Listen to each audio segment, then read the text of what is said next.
യുവാക്കളെ ലക്ഷ്യമിട്ട് ഇരുചക്ര വാഹനങ്ങളുടെ വൈവിധ്യമാർന്ന മോഡലുകളുമായി Delhi auto expo. 110cc Hero Splendor ഐസ്മാർട്ടും ഹോണ്ടയുടെ ഗിയർലെസ് മോഡലായ നവിയുമാണ് ഇരുചക്ര വാഹന നിരയിലെ താരങ്ങൾ. 2 വർഷത്തിനുള്ളിൽ ഇന്ത്യൻ നിരത്തുകളെ വാഴുന്ന ഇരുചക്ര വാഹനങ്ങൾ ഏതൊക്കെയെന്നത് സംബന്ധിച്ച് ചില സൂചനകൾ ഓട്ടോ എക്സ്പോ നൽകിക്കഴിഞ്ഞു. സാധാരണ ബൈക്ക് ശ്രേണിയിൽ 110cc സ്പ്ലെൻഡർ ഐസ്മാർട്ടാണ് ഹീറോ പവലിയനിലെ താരം. 100 കിലോമീറ്റർ മൈലേജാണ് ഹീറോ അവകാശപ്പെടുന്നത്. ഐസ്മാർട്ട് പുതിയ പതിപ്പിനൊപ്പം ഹീറോ ഡിവേറ്റിന്റെ ഇലക്ട്രിക് മോഡലും ഹീറോയുടെ എക്സ്ട്രീം 200S എക്സ്പോയിൽ അവതരിപ്പിച്ചു.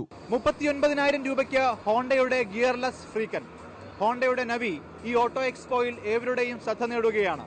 ഇന്ത്യൻ യുവത്വം ഈ പുതിയ പരീക്ഷണം ഏറ്റെടുക്കുമെന്നാണ് ഹോണ്ടയുടെ വിശ്വാസം. ഭാവിയിലേക്കുള്ള 4 കോൺസെപ്റ്റ് മോഡലുകൾ ഉൾപ്പെടെ 10 മോഡലുകൾ അവതരിപ്പിച്ച ഹോണ്ട നവിയിലൂടെ ഗിയർലെസ് വാഹന സങ്കല്പങ്ങളെ മാറ്റിയെഴുതുകയാണ്. People who've caught the maximum eyeballs in Auto Expo 2016 with Navi especially.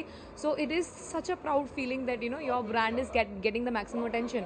150cc യൂണിക്കോണിന്റെ തിരിച്ചുവരവാണ് ഹോണ്ട പവലിയനിലെ മറ്റൊരു പ്രത്യേകത.